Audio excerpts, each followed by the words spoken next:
किसके बारे में पढ़ रहे हैं? कोशिका को अंग्रेजी में क्या कहते हैं? कोशिका को अंग्रेजी में क्या कहते हैं? कोशिका को अंग्रेजी में क्या कहेंगे? कोशिका का वैज्ञानिक नाम क्या होता है? कोशिका का वैज्ञानिक नाम कोशिका का अध्ययन क्या कहलाए? कोशिका का अध्ययन क्या कहलाए?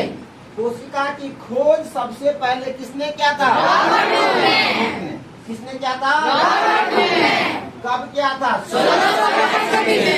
कब किया था? तो किस प्रकार की कोशिका थी? कोशिका थी। कैसी कोशिका थी? और जीवित कोशिका की खोज किसने किया? एंटोनी वॉन लीवेनहॉक ने। हुक और हॉक देख रहे हो? और कोशिका का सिद्धांत किसने दिया?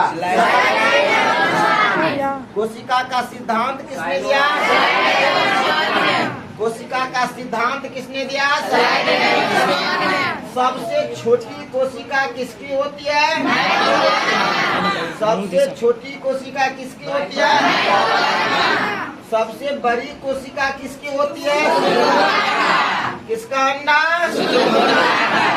मानव में छोटी क्या होता है? स्पर्म। स्पर्म को हिंदी में क्या कहते हो? मानव में सबसे बड़ा कौन सा होता है? क्या होता है? उसको हिंदी में क्या कहते हो? मानव के शरीर की सबसे लंबी कोशिका क्या होती है? कौन सा सेल होता है? मानव और न्यूरॉन सेल में यह भी होता है जो कोशिका का विभाजन नहीं होता है। तो विभाजन रहित कौन होता है? न्यूरॉन। विभाजन रहित कौन होगा? न्यूरॉन। और सबसे तेज गति से कोशिका विभाजन किसमें होता है? लीवर में होता है। किसी व्यक्ति का यदि लीवर खराब हो गया है और दवा देने पर सबसे तेज गति से वह ठीक भी होता है। कौन? लीवर। अब हम लोग जो चैप्टर में थे सेल का बनना, किसका बनना? सेल का बनना। आखिर ये कोशिका जो बनती है तो बनती कैसे है? तो हमने बताया इसमें दो पार्ट्स होता है। एक होता है बेटा स्पर्म्स और दूसरा होता है ओवम। ये स्पर्म जो होता है जिसको हिंदी में आते शुक्राणु का, और यह कहाँ पाया जाता है? दूसरा होता है ओवम जिसको आपने क्या कहा? अंडा में कहा। और उस कहाँ पाया जाता है? स्पर्म का जो जीवन अवधि होता है अधिकतम 5 दिन, और ओवम का जो जीवन अवधि होता है ये 12 से 24 घंटा।